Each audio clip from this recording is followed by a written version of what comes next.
VIRG BERNERO, Rick Snyder, and HANSEN CLARKE. Three big winners on primary election day. But what do their victories really represent? This morning, our Inside Michigan Politics Roundtable discussion will try to sort it all out.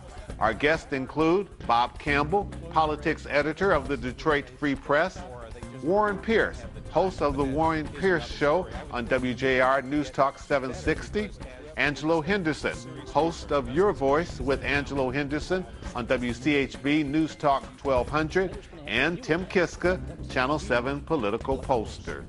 It's Sunday, August the 8th, and this is Spotlight.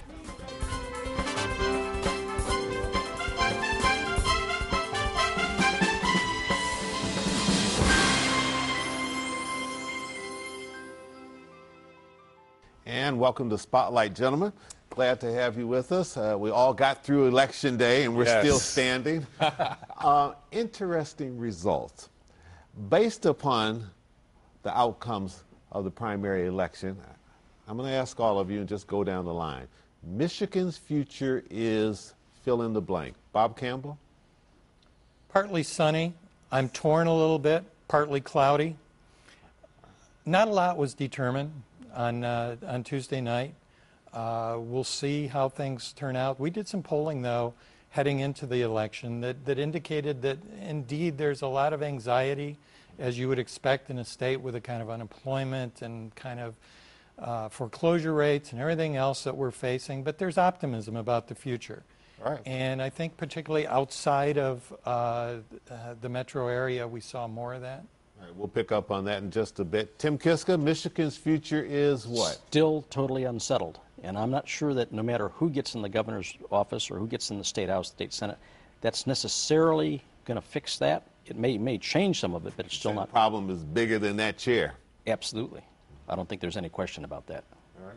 Angelo Henderson? Questionable. I think for the same reasons. I think the low voter turnout it was one symbol that people don't have a lot of confidence in the political force changing the dynamics of Michigan, answering all the questions. I think that when it comes to candidates, we still don't really know exactly what they're going to do as governor, for example. A lot of promises out here. A lot of promises, and no one's ever been in that job before or been able to prove themselves in that environment before. So, it's easy for me to say I can do something, but, but to be able to do it is a totally different thing. We'll find out when you run for governor, right? Warren Pierce? Although the low voter turnout is typical for August, and that can be in a whole other issue. People Why on we're doing vacations. Primaries in August when everybody's away. Are they apathetic, or are they just don't have the time? But that is another story. I would think things have to get better because, as the cynics might say, it can't get any worse. And as far as the voters go, they have such a, I can't remember. See, Warren's so good on radio. He's doing everything but answering my question. Okay, Michigan's future is fill in the blank. Got to get better. Okay. Because it can't get any worse than it's been. Okay. And I can't ever remember a gubernatorial election where there, for the voters anyway, will be such a distinctive choice between personality and philosophy. And we talk about the undecideds. I'm guessing that the undecideds may be low. You're either going with one or another because they're so upfront with where they stand. And is this going to be a classic political battle between big labor and big business? I don't know if it's going to be that. And if so, is that good or bad? I don't know if it's going to be quite that simple. I think this is going to be a battle for the independent voter, the people that are thinking that play their politics between the 40-yard line. That's how President Obama took Michigan. He got the independent voter, people who were sort of in the middle, and that's where the battle's going to be this time around. I don't think you don't think there's going to be a hard-fought battle in here with union money behind BERNERO? And big business money behind Snyder, and maybe even his own money behind Snyder's camp is going to come out and say, well, BERNERO is going to be beholden to labor. That's going to be part, and he has got to show that, no, he doesn't have to be responsible for big labor. Meanwhile, Snyder doesn't really have anyone to be beholden for. That may be a plus when it comes to political paybacks. Because I had Mark Brewer, chair of the Michigan Democratic Party, on the program a couple of weeks ago. He made no bones over the fact that he said he didn't care which Republican ran and won, that there was going to be a battle here and that they were going to come up with opposition research on anybody. And he alluded to the fact that if it was Snyder, well, we'll go and really look at gateways. In some ways, you're right. In some ways, Snyder might be the guy that Brewer wants, because he has a proven strategy that worked 4 years ago against Dick DeVos. This is a guy that ships jobs out of the state. 4 years is a long time. A lot has happened. Michigan voters are not very happy with Governor Granholm right now. Her approval rating's down in the low 30s. Which means that the Republicans and Snyder, his camp, I would imagine they're going to say, if you like the last 8 years, well, you got at least 4 more coming if you elect VIRG Bernero. Just another big liberal Democrat. Unless he moved right out front and pretty much divorces himself from Jennifer Granholm. You think that'll happen? Well, could happen. Well, the thing is, though, you know, when you hear Snyder, he's talking in business terms. Cut taxes. That's one of the main drums he's beating. That doesn't necessarily resonate with regular folks who are not paying business tax. When you talk about, there's a ladder. I pull myself up from the bootstraps. I climbed it. That's a great story for people who have boots. Okay, so we're talking about people who don't have homes now, but have horrible credit scores because they've lost homes and everything like that. They're at the bottom, being laid off from some of these plant jobs. People are saying Michigan will never be the same again, right? The automotive industry will never resume its place. So now you're looking at an unskilled workforce. So you're talking about a battle of the classes. Right. It's going to be. And then you have jobs on the Bernero side, UAW and jobs. And jobs and taxes, I don't know. I think in Michigan, especially in center city Michigans, that jobs win. But what's been happening? Hang on one second. I got to sneak a commercial break. I always do this to you every time you come on. I'm going to get a commercial break in. We'll hurry right back and see what Warren Pierce has on his mind. We hope you stay with us.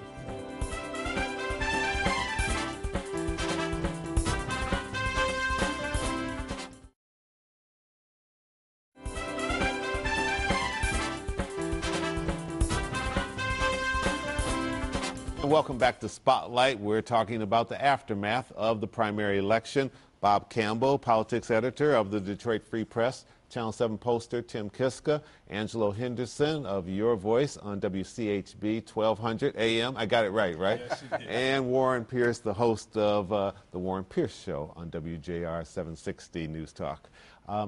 All right, I cut you off accidentally. I apologize. You were about to say. The only thing I wanted to quickly mention was, when it comes to the two candidates and all the labor money behind Bernero, there seems to be a consensus, certainly in this state, with a lack of decisiveness by the outgoing governor, that there was a need, and across the country, a need for a change. And who might very well depict that than Snyder here, because he is so different from anyone. Right. He's never won. We're not sure what we're going to get. Right. Never won a political office. So if you are looking for change, certainly then that's the candidate for you. And I would think that has resonated with a lot of people who are saying, I'm sick and tired of the incumbents, tired of politics as usual. He can't do any worse if he can create lots of businesses and be a successful multi-millionaire. Then maybe that'll work for the state. But you still have religion and gender too, because you're talking about Snyder, who is pro-life, all right, and Bernero, who is pro-choice. Right. So you're going to have women lining up and religious entities lining up on both parties, which once again means dollars, because especially when you talk about, people say, well, abortion, is, when he says, including rape and incest, which he's been on the record, right, from what I'm hearing, Snyder saying, women say, whoa, even though Roe Wade is there, but I'm still saying it's a campaign. Bob, let me ask you, is it going to be tougher for Bernero and those who are associated with him to paint that picture on Snyder, because he is not a quote-unquote ideologue type of conservative? Right to life is not warmed over with him yet. He's got to prove that he's really in their camp, right? It cuts both ways for him. He has supported stem cell research, which is a big reason why the right to life is not with him. I think the key issue is going to be, how big is abortion? How big is marriage issues? Dylan really in this last primary? It did, and the Democrat, it was a huge factor. Spent so much time. But you're thinking that in the general won't be as much? Right. And also, by the way, there's a landmine here for both candidates, but particularly for Snyder, because one of the reasons the Republican Party, some of the fortunes started dipping in Oakland County, is they lost Oakland County women specifically on the abortion issue, and they started voting more in larger numbers for Democrats. Well, Snyder's going to have to deal with that because that was a huge electoral switch right there. All right, let me ask you. The second part of the ticket, they have to decide who their running mate's going to be. Who do they need to pick, or what type of person do they need to pick? Because both of them are from this side of the state. You've got to woo the west side of the state in some way, shape, or form. Snyder has no legislative experience. Bernero, some may say, he has too much legislative experience. And maybe does he need to pick someone of color? Democratic Party has tried before, but they have never gone to the final with someone of color there, and they've been getting a lot of pressure from that. Got to be Pete Hoekstra. Got to be. There's hands down. That should be a no-brainer. West side of the state, political experience to be sure.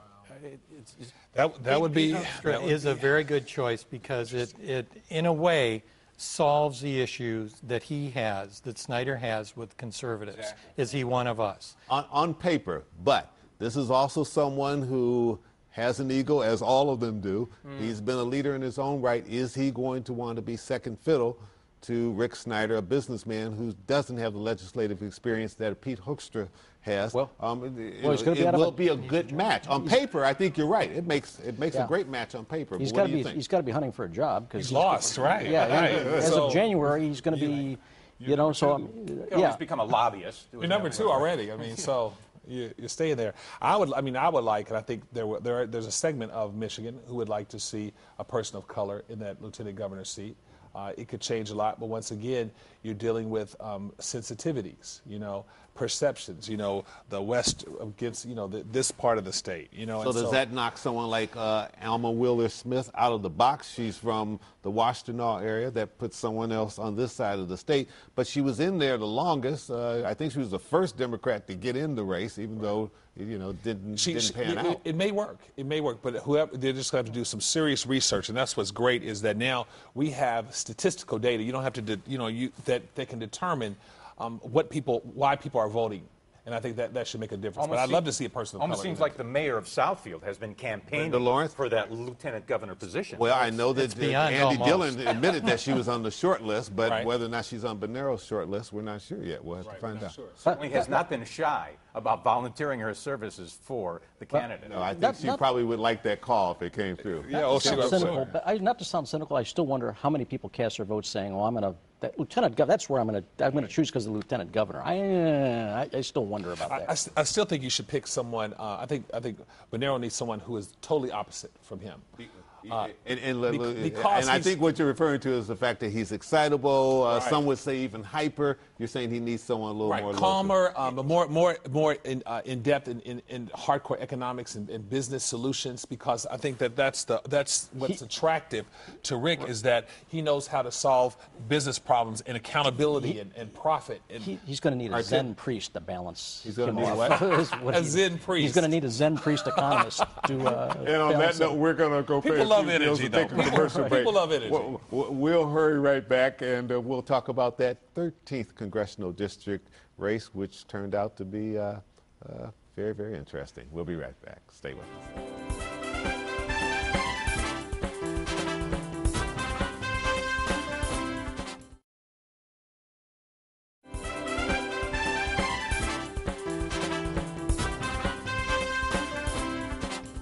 The biggest upset on election night was Congresswoman Carolyn Cheeks Kilpatrick getting upset by HANSEN CLARKE, the state senator.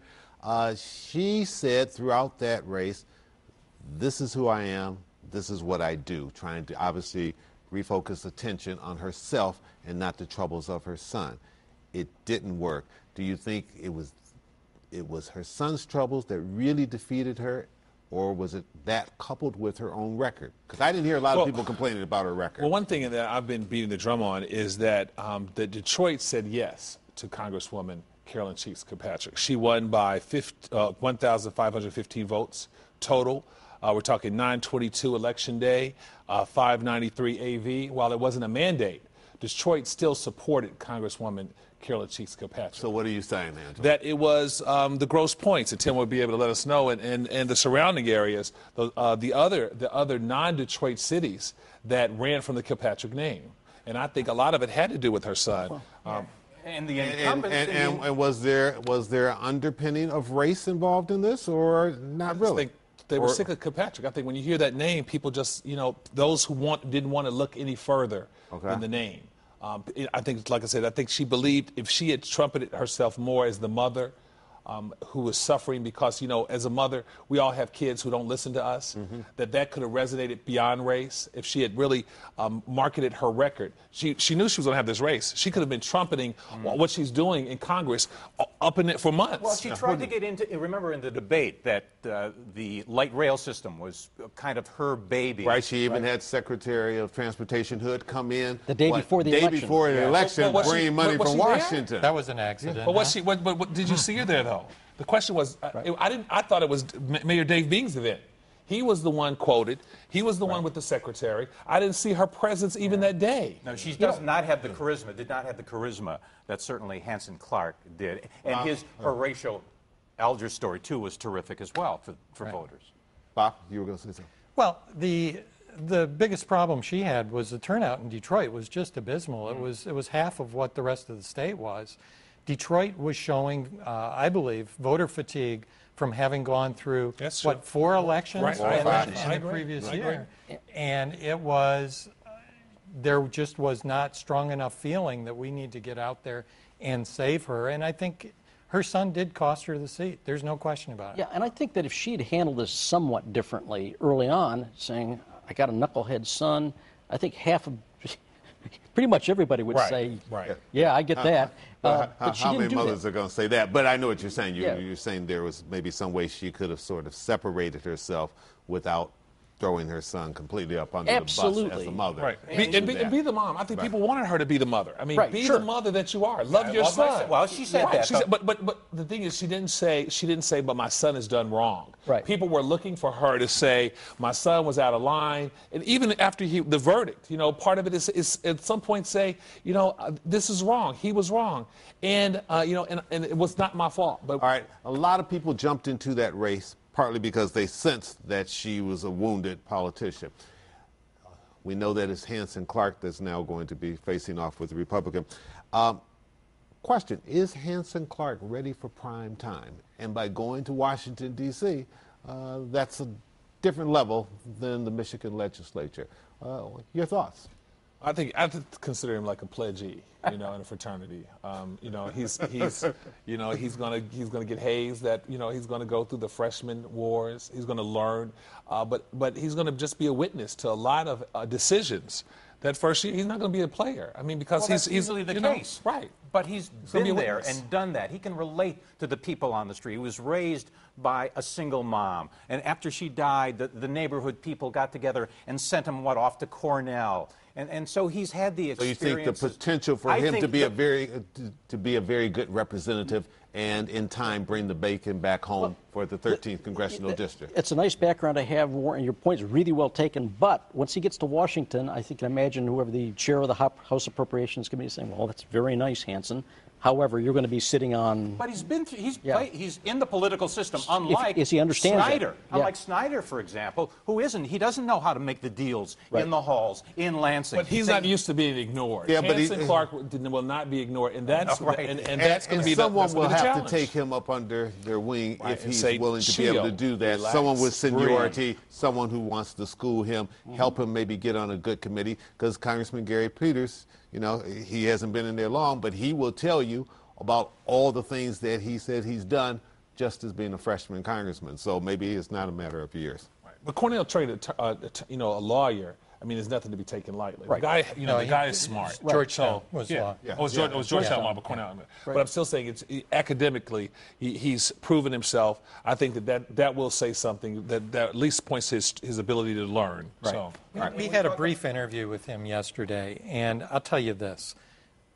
You will not find a more sincere guy, a guy who is more dedicated to trying to help his old neighborhood in Detroit and the rest of Detroit that's facing a lot of trouble right now. He talked during the campaign, and he's an artist. That's one of the things he does, about earmark money that Cheeks Kilpatrick got for the DIA. And he said, that was great. As an artist, I'd love to see a better DIA, but hey, I want to see roofs on some of these houses of my constituents, too. All right, and on that note, I've got to sneak another commercial break in here. We'll hurry right back, and we'll try to talk a little bit about maybe what's going to happen with the legislature and a Supreme Court race that a lot of people aren't focused on, but may be the most important race out here. We'll be right back.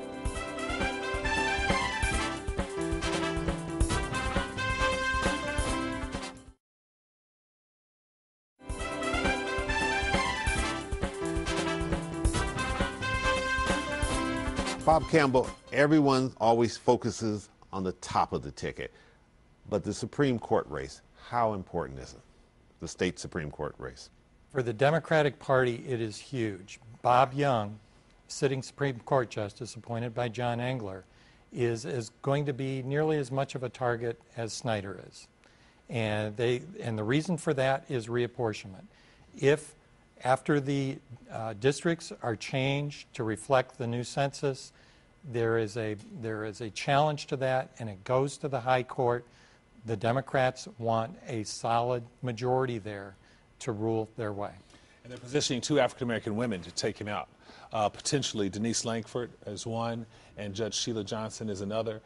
Denise Langford is getting a lot of the union support, as well as trial lawyers, and Judge Sheila Johnson, she's a fighter, and so she's in there too. So it's going to be interesting to see. And there are a lot of people in the African American community that aren't happy that those two are pitted up against each other. Because they're sisters in a lot of ways, sorority sisters in others. But but they're in 2 different courts, and some people have said that Judge Sheila has a future, but Denise was appointed by Engler, and she's got to get over that. I mean, you've got to get beyond that. All right, Tim Kiska, I'll let you have the last word. Since you were a poster and you did a fabulous job on election night and got everything right and got it first. The legislature, huge turnover there. Yeah. 29 and 38 state Senate seats open, nearly half the House. I think that's also going to be huge. You got a record number of people who turned out or signed up to run. It's more than 600 candidates. And I think that's going to be a battle royal as well. The Republicans are going to try to obviously hold on to the state Senate. Democrats are going to try to hold on to the state House. God only knows what's going to happen. All right, so we're headed for a real battle. Absolutely. All right, and I don't want to be remiss. You polled for Channel 7 and the Detroit Free Press to make sure we got it in there. Correct. That's our guy. And Epic MRA led us up to election night and handed it off to Tim, and then he took it from election night. So we're happy with both posters. Thank you. Bob Campbell, politics editor of the Detroit Free Press. Thanks for joining us today. Tim Kiska and Angelo Henderson of Your Voice on WCHB 1200, and Warren Pierce of WJR, your own show there, 760 a.m. We appreciate you coming in. And we want to thank you at home for joining us. I'm Chuck Stokes. We'll be back next week with more Newsmakers in the Spotlight. We hope you have a great week.